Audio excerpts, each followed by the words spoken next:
guys, welcome back. If you're new here, my name is Becca and today I have a video that has been about 4 years in the making for absolutely no reason.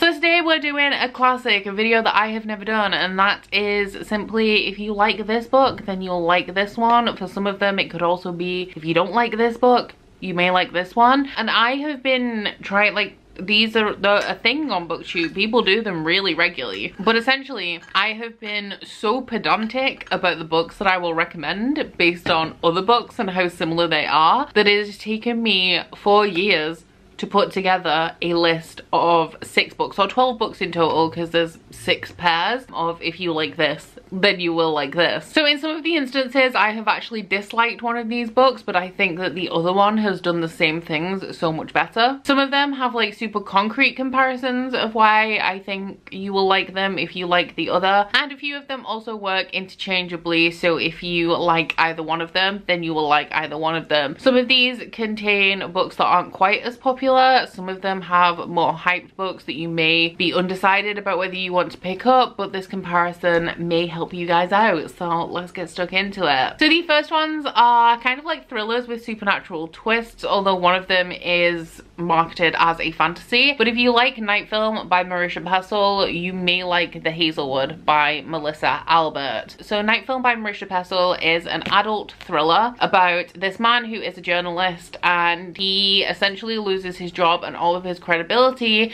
because he does not research some facts. Like, he receives an anonymous tip about a cult film director called Francis Cordova, and before he researches them properly he makes like wild statements of defamation live on television, and he loses his job because of this. So when Francis Cordova's daughter is found dead, this journalist takes it upon himself to get to the bottom of what happened, because everyone's saying it's a suicide, but he does not believe that it's true, and he sees this as his opportunity to finally go after Cordova as he's wanted and also get his job and his credibility back. The Hazelwood by Melissa Albert is a young adult fantasy that follows a girl called Alice who has lived with her mother her entire life. They are estranged from the rest of their family, and Alice's grandmother was the author of this book of fairy tales that pretty much only had one print, and it's like super rare and hard to get hold of. So when Alice's grandmother dies, Alice decides to travel to the Hazelwood, which is the estate that her grandmother owned,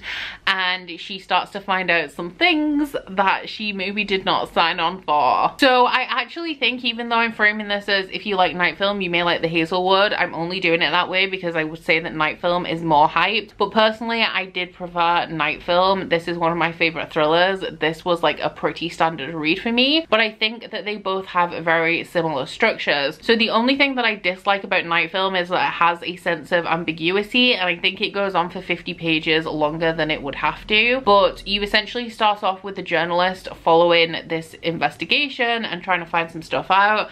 The middle of this is like a wild fever dream, and then the conclusion kind of brings it back around and clarifies some things, and I kind of wish it was left like that instead of carrying on with this note of ambiguity. Now, when I went into The Hazelwood by Melissa Albert, I assumed that this was going to be high fantasy. I don't know what it was, whether it was the cover or the synopsis, but this is actually a contemporary fantasy story. However, the structure of this is pretty similar to the structure of Night Film. So we start off with your standard contemporary fantasy setup. I think it's set in New York City. It then devolves into this like wild fever dream of a middle section, and then pretty much turns into a high fantasy. I think a lot of people didn't like this because of the structure of it and how it takes quite a dramatic turn twice throughout the story, but I do think that if you've read Night Film and you enjoyed the structure of this and the synopsis of this sounds interesting to you, then there is a chance that you may enjoy it. Now for some contemporary romance that you guys may have heard me talk about recently, but if, like me, when you were a child you were obsessed with The Confessions of Georgia Nicholson by Louise Renison, I think that as an adult you will love the Brown Sisters series by Talia Hibbert. So The Confessions of Georgia Nicholson is a young adult contemporary series that is told in diary format, and it follows this girl called Georgia Nicholson. Real simple plot, just going through her life as she goes through puberty.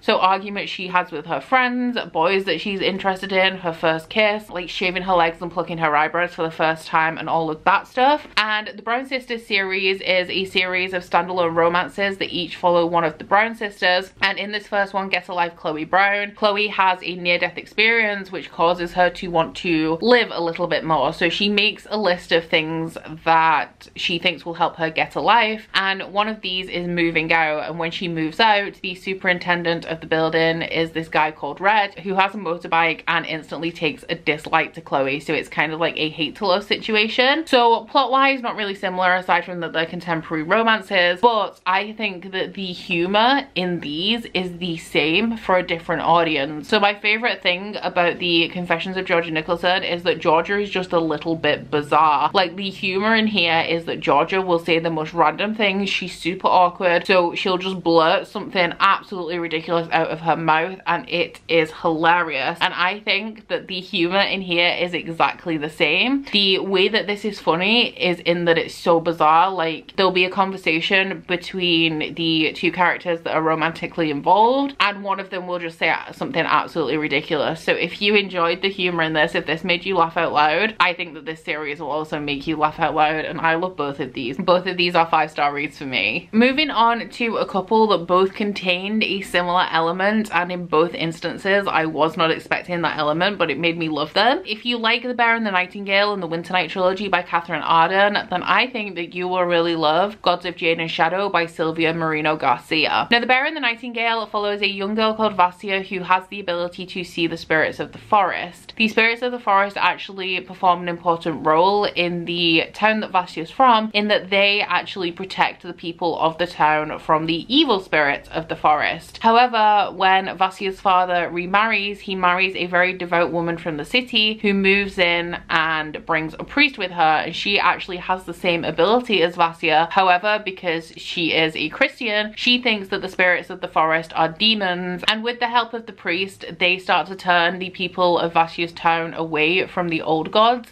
and convert them to Christianity, which leaves the spirits of the forest without tribute, meaning that they can no longer hold back the evil spirits of the forest. So this one is a adult historical fantasy. It is steeped in Russian folklore and also contains the war that old Rus had with the Mongolian Empire in, I can never remember if it's the 13th, 14th or 15th century, but it is a real war, and it kind of interweaves this historical event with the Russian folklore and the old gods and all of that stuff. So Gods of Jade and Shadow by Sylvia Marino Garcia is also an adult fantasy. It is also a historical fantasy, and this one follows a young woman called Cassiopeia Tun during the Jazz Age.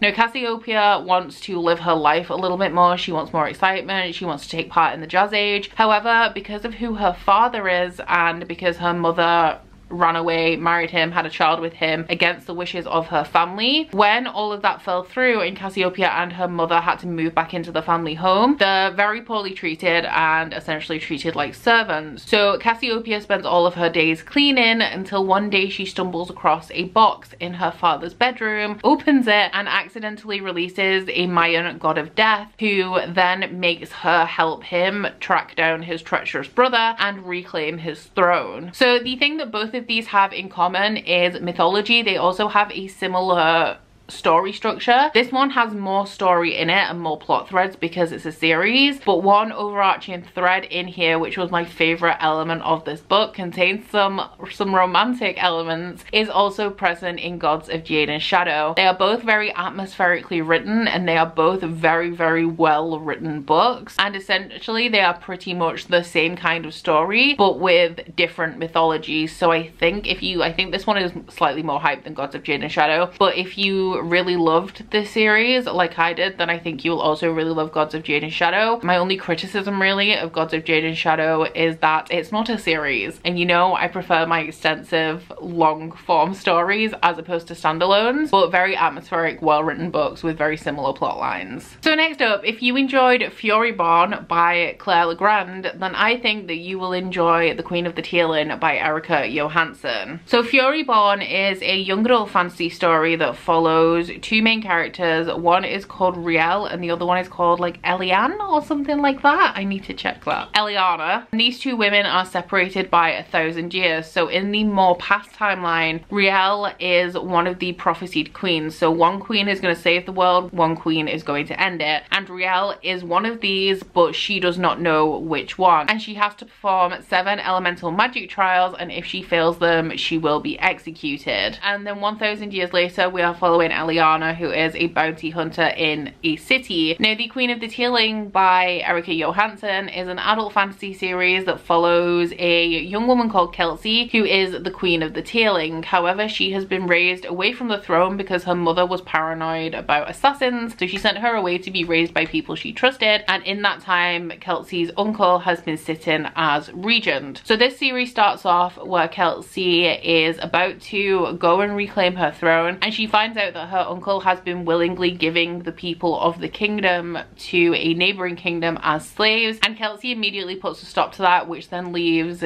the kingdom of the Tealing vulnerable against the Queen of Mortmesme, who is much scarier and has a much bigger army. Now, I don't like to say too much about this series because spoilers, and I only knew the fantasy plotline going into this, but I will say that this series does have a sci-fi twist that I did not expect. So I personally did not enjoy Furyborn. I didn't feel like there was much distinction between the voices of the main characters, and I didn't find it particularly enjoyable or compelling. I was just really bored when I was reading it, and I didn't quite understand what Claire Legrand was trying to do with the 1,000 year timeline. I didn't feel like it was coming together cohesively. So after I read that book, I never continued on with the series.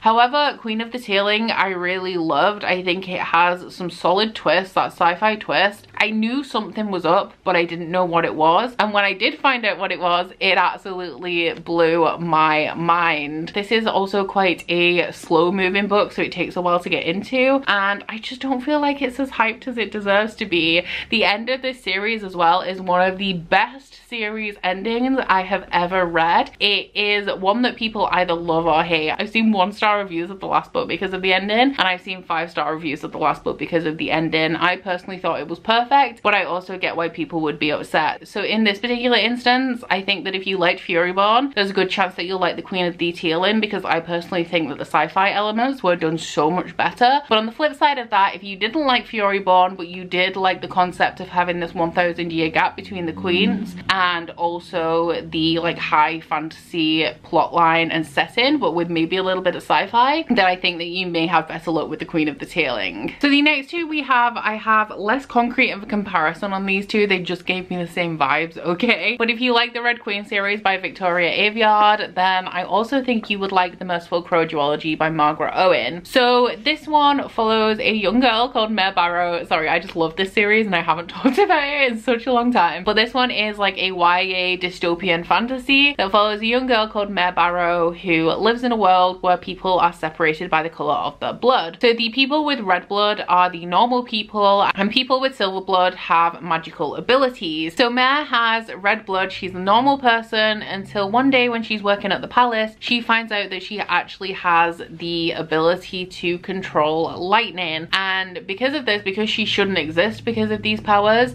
the Silvers take her into the palace and pass her off as like the long lost relative of one of the families that have died. However, Mare's abilities aren't quite normal because all of the Silvers have abilities that fall into certain types that is dependent on their families, and the powers that Mare have are very different. So The Merciful Crow by Margaret Owen is a young adult fantasy that follows a young woman called Fi who is a crow. There is a caste system in this book that is based on birds. So crows are at the very bottom and phoenixes are right at the very top. They are the royalty of the world. Every caste has a birthright, which is a magical ability, except for the crows. So an example is like I think the peacocks have illusion magic, the phoenixes have fire and things like that. And while the crows don't have their own birthright, they do fulfill a very special role in this world because they are immune to the sinner's plague. So they take the bodies of the plague victims out of the towns and the cities to burn them. They also have the ability to harness the birthrights of other castes by touching their bones. So they take teeth as payments, and they are essentially treated terribly because of this. But this story really gets going when the prince and his bodyguard die of the plague plague and Fire and her band of crows are sent in to remove them, only to find out that the prince and his bodyguard are not actually dead and they are running from the queen, who they think is trying to assassinate the prince. So we do have a couple of similarities between these two. We have a caste system in both, even though it is much more complex in the Merciful Crow with lots of different tiers. And we also have a female main character from the bottom class intermingling, I guess, with the royalty and princes, especially at the higher tiers of this social structure. The writing styles in here aren't really comparable. Red Queen has a more, not simple, but less descriptive writing style, and the Merciful Crow has a very distinctive writing style that puts a lot of people off it. Like, a lot of people don't like this book because of the writing style, whereas I personally really love it. But these two just gave me the same kind of vibes, especially in the sequel to the Merciful Crow, which is The Faithless Hawk, where there are some more like palace scenes and the main characters are in a palace, and it felt very much like the palace scenes in here. So they both kind of have a more standard YA high fantasy plotline, nothing too out there, but for some reason these books, like these two specifically, gave me the same kind of vibes. And actually it's not too often that I love young adult fantasy these days. This one, I read it in 2015 and read the series as it was published, so I loved it because it's the kind of thing I was into at the time. Whereas this one, I feel like is a little bit of a gem at a time when I'm not enjoying young adult fantasy as much as I used to, but this one really stood out to me. So I think if you've read either of these, there is a chance that you may enjoy the other one. And finally, we're gonna end on an obvious note, just because we can, I guess. These ones are super obvious comparisons that are like constantly made to each other. But if you like Nevernight by J. Kristoff, then you'll also like Red Sister by Mark Lawrence. So Nevernight, one of my favorite series ever. This one is an adult fantasy series following a young girl called Mia who sees her father hanged and her mother taken away for treason. So she runs away and she's taken in by this old guy who takes her in and trains her for entry into this mysterious and exclusive school for assassins called the Red Church. Red Sister by Mark Lawrence is also an adult fantasy. This one follows a young girl called Nona Gray who is about to be executed when a nun comes and saves her from the block and takes her to the convent of the Sisters of Sweet Mercy, where the convent is full of assassin nuns. It's a convent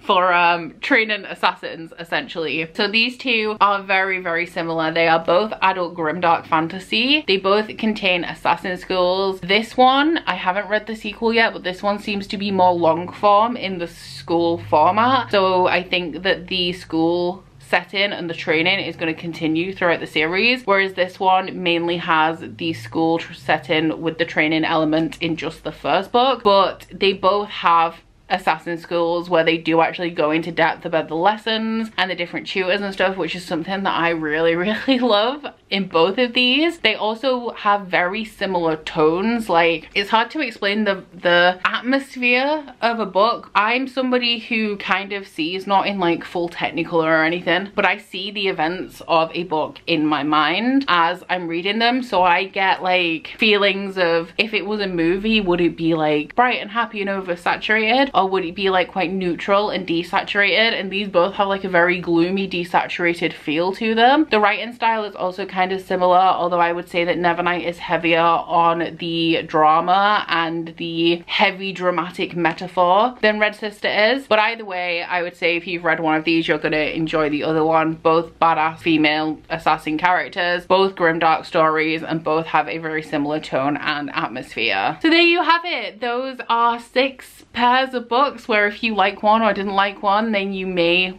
like the other one. I hope you have enjoyed this video because it took me a long time to get to this point, even though, as I said, the video is kind of basic. I was just really pedantic about what books I included in it. But please let me know down in the comments if you've read any of these, and like if you've read the pairs, do you agree with my assessment of them being comparable? And if you like one, you'll like the other. And also maybe give me some more comparisons if there's any books that you would think I'd like based on any of the books that I've said I've liked in this video. But that is it for this video, guys, so please don't forget to like if you liked it and subscribe if you wanna. If you head into my description box, you'll find a link to my Goodreads, Instagram and Twitter if you'd like to follow me on any of those, as well as a link to my Bookish candle website, the Instagram for that, and 10% off discount code. But that's it from me today, guys. Bye! Oh, you bite your friend like chocolate. You say you will go when nobody sitting under our petticoats. We're never gonna quit it, no, we're never gonna quit it, no.